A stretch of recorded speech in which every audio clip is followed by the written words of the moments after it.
Según una información proveniente del sitio Zona Militar, en vistas de la séptima cumbre de jefes de Estado y de gobiernos de la Comunidad de Estados Latinoamericanos y Caribeños CELAC,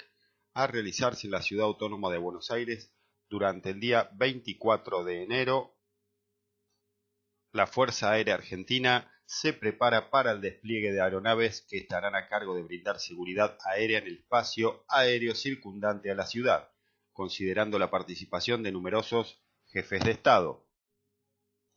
Considerando la magnitud del evento, la Fuerza Aérea Argentina desplegaría algunos de sus cazabombarderos A4 AR Fighting Hawk con asiento en la Quinta Brigada Aérea de Villa Reynolds, provincia de San Luis.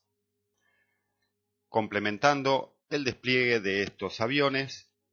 se dispuso la restricción de vuelo en la zona a cargo de la Región de Información de Vuelo Ezeiza, entre los días 23 y 25 de enero, emitiéndose el correspondiente NOTAM por parte del ANAC,